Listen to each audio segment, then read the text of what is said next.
RC Music present। बोला बोला बैजूनाथ बाबा की,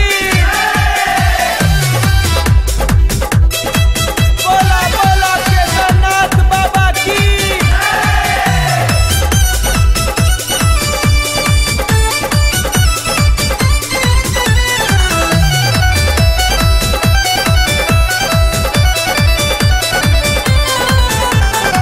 चढ़ल बसावन लगे मन भावन, सबसे पवित्र हवे महीना ई सावन। चढ़ल बसावन लगे मन भावन, सबसे पवित्र हवे महीना ई सावन। देखी नहीं बोली तोहर सुन माई, टेंशन का लेवे लुक करे जाहो, देव घर में जल ढारल जाई। टेंशन का लेवे लुतुल भली हो, और रज में जल ढारल जाई।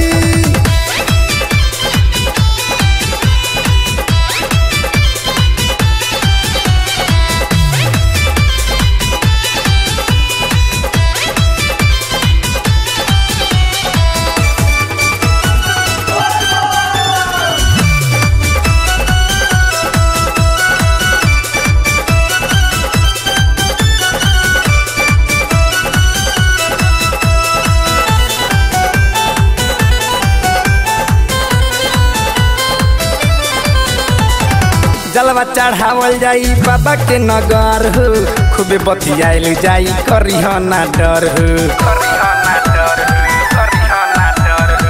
जलवा चढ़ावल जाई बाबा के नगर हो, खूबे बतियाइल जाई करिह ना डर हो।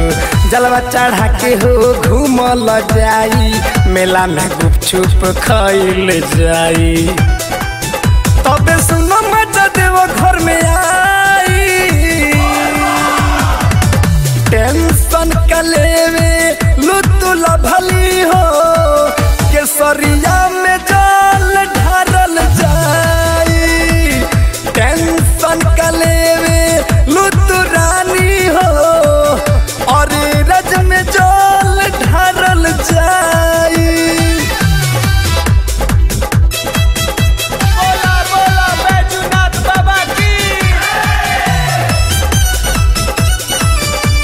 बोला बोला केदारनाथ बाबा की।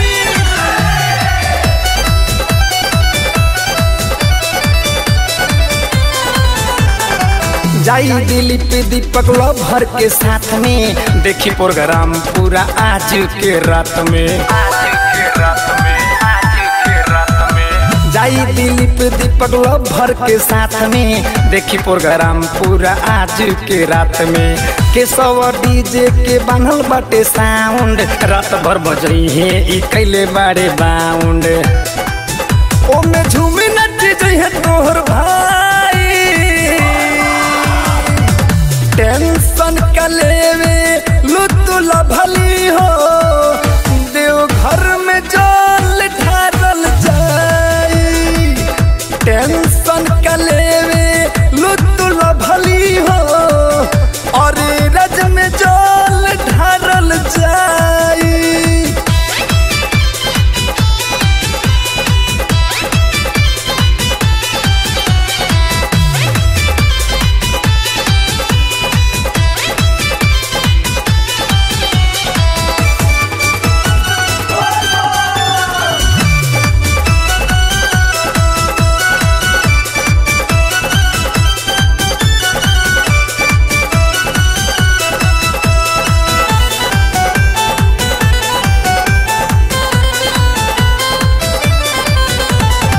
मन तू मंगी हो सिरवा झुकाई, देखी के खुश हो जइहे तोहर माई।